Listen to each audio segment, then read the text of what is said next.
Execrabilis City, but I believe I've had the strangest of them all. My name is Edward, and here is my story. For you see, yesterday I had the most surreal experience. So surreal that it almost seems as if it was only a dream. No, a nightmare. But yet, I've never had a nightmare so bad. So I know it must have been reality. Oh, but anyways, I remember the setting as clear as day. It was pitch black. Nothing but a random, occasional, prolonged flash of a red light, and my mind could not begin to comprehend where I was, and all I could do was walk about, searching for my way out of the wretched environment. I screamed and yelled for help, but nobody would come to my aid. I was alone in this dark, horrifying environment. At least I thought I was. For, you see, as I bumped and shoved my way around, the first flash of that flashing red light I mentioned came on. And in front of me was the most hideous man I could ever imagine.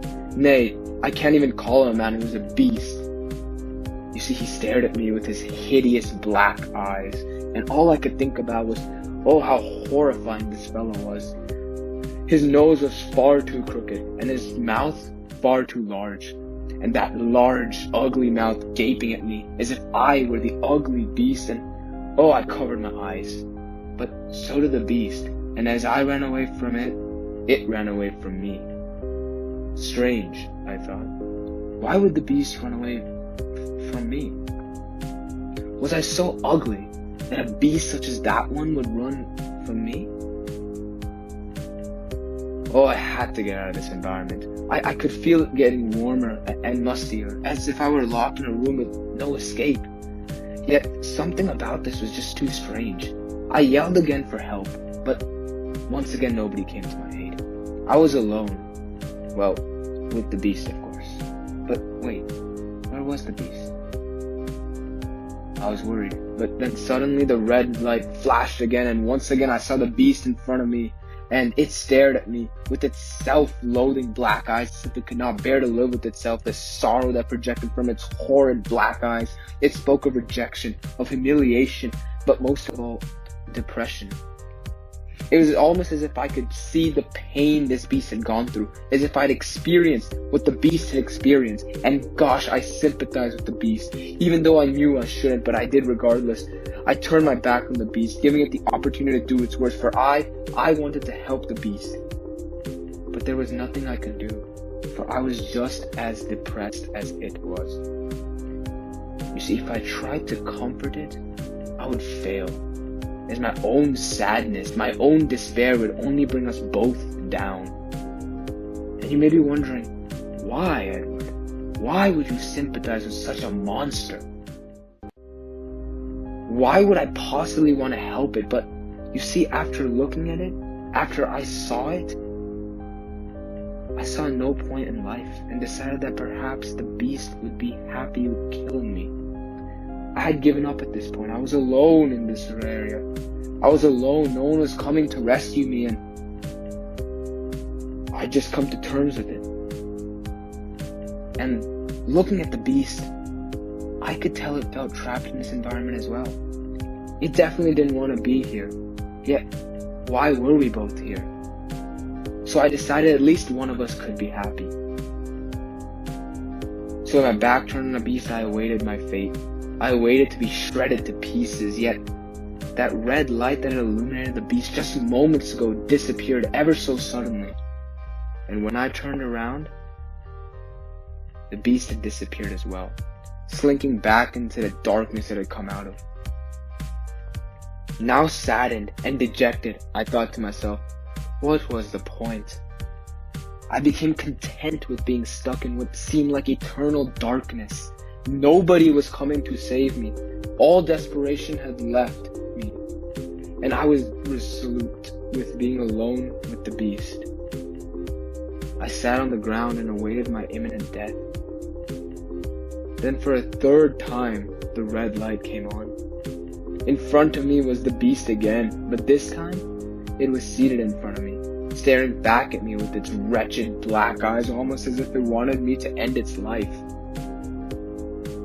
Strange, as I had thought the same thing just earlier. The more and more I stared at the beast, the more and more I could feel its loneliness, its self-loathing, its anger, its frustration, its despair. And as I felt its anger, its self-loathing, its frustration, and its despair, I felt my own begin to nag me and remind me of its existence.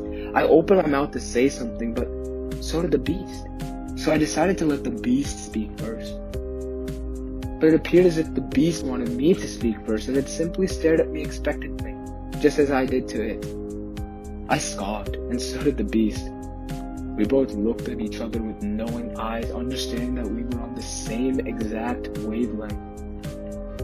You see, others had dictated how we should live our lives for so long. We always took the backseat on matters, for we had no confidence in ourselves. We spent our entire lives trying to please others, but we never once tried to please ourselves. For you see, we were never good enough for ourselves. We constantly told ourselves we're not good enough. Everybody around us is better. We put ourselves in the situation of inferiority, and now we had to live with it. Constant rejection, constant failure, constant instances of life throwing us around, and all we had to show for it was utter sadness and dejection. Words of affirmation never helped us, for we never truly believed those words. And when we found ourselves alone, the words disappear along with those that had spoken so highly of us, and suddenly, we find ourselves in a state of misery. I opened my mouth to speak again, yet so did the beast. But before either of us could say a single word, the red light faded, and I was alone again in the pitch black. With a sigh, I lifted myself up from the ground and felt my way to the exit of the room. When I found the exit, I pushed open the door and walked outside into the warm afternoon. The man at the exit gave me a great big smile. "Congratulations, sir. You made it out. Did you have fun in our mirror maze?" I looked into his blue eyes that no doubt told tales of sadness and misery, but I simply smiled back at him and said, "Sometimes a person is his or her own worst enemy."